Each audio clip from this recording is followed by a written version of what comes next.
Free speech is a serious issue according to ever-serious commentators. However, there was a silence when Andrew Bolt was silenced for responsibly exploring issues that were topical of the day.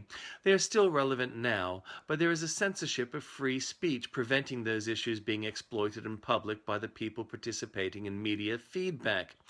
People that might have had an interest in the issues raised by Andrew Bolt have not filled the void, but clouded the issue. So Pauline Hanson level intelligence peoples have stood up and declared some outrageous and bigoted things involving race, because the laws regarding racial vilification do not protect individuals from hatred or bigotry, but do silence debate on current affairs. But there are issues where free speech works well. SBS sports journalists tweeted on Anzac Day, SBS is able to accept those ridiculous statements. They chose instead to drop the journalist who had made them while being associated with SBS. The statements are ridiculous. It is true that the dropping of an atom bomb twice on a civilian population was wrong, as was the firebombing of Tokyo, Dresden, and Berlin. But though they weren't terrorist acts, but acts of war and possible war crimes. On the other hand, had Gallipoli been successful, then lives would have been saved and the Armenia genocide ended before completion. As it was, the genocide inspired Hitler. Anzac Day is a celebration of Australia's loss, which forged a national identity. Australians behaved honourably. Maybe Scott would like to substantiate his allegations because they aren't evident on the public record. That could challenge free speech. Scott has defenders, notably many who neither understand free speech nor who were stared to defend Andrew Bolt. And the execution of Sukumaran and Chan is proceeding for tomorrow night. Indonesia's keen for the sentence to be carried out. Those defending the drug smugglers have been stymied by the problem that they are guilty as charged. It is true that the judges may have asked for a bribe, but as the sentence matches the charge, it is difficult to defend them. Others have had their sentences reduced. Grace has been shown. Mercy has been shown. When they were arrested, Sukumaran and Chan ordered others not to talk to help the investigators. They had reasoned their loved ones could be harmed. Now the information is valueless as the backers have moved on. They have nothing to offer in mitigation, yet the Liberal Party has tried hard to negotiate with Indonesia in defense of Chan and Sukumaran. Sadly, the Australian Labor Party had not, and the ABC has made Indonesian negotiations more difficult by trumping up allegations of ALP espionage failures and pointing at the Liberals. When the two are executed, send flowers to the ABC. The Nepal earthquake update has over 3,000 victims dead and many working without food, shelter, or fresh water. Please give generously to them and pray for them. One never knows prayer works if one doesn't pray.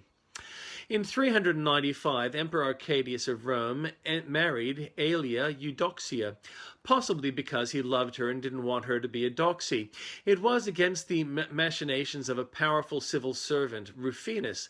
Both bride and groom were 18 years old. She had 5 children and was dead by age 28, but in the meantime, Aelia managed to have coins made in her image and be titled Augusta, allowing her to wear purple robes. She took her politics seriously and seemed to have been involved in all sorts of issues. In 711, Islam invaded Spain. In 1521, explorer Magellan Ferdinand was killed at the Battle of Mactan, led by Philippine chief Lapu-Lapu. It was a magnificent example of colonialism gone awry. In 1578, at a party in the court of Henry III of France, although he probably did not watch, some friends decided to reenact the Horatii as a duel of Les Mignons. Horatii had 2 sets of triplets fighting to death to settle a war. 3 Horatii brothers and 3 Curiati brothers. In the battle, 3 Curiati were wounded, but 2 Horatii were killed. The 3rd Horatii moved to retreat and managed to string the Curiati so that he killed them one by one. When his sister began to mourn a curiosity, he killed her too for betrayal. At the murder trial, his father asked for leniency as he'd lost 3 of 4 children. However, the duel of Les Mignons was not as valiant. Wikipedia writes, Jacques de Caylus, Louis de Mauron, and Jeanne d'Arc, representing the party of the king, engaged in a mock battle with Charles de Balzac, Ribeirac, and Georges de Schomberg, representing the party of the Guise. Maugiron and Schomberg were killed in the fighting. Ribeirac died of wounds the following noon.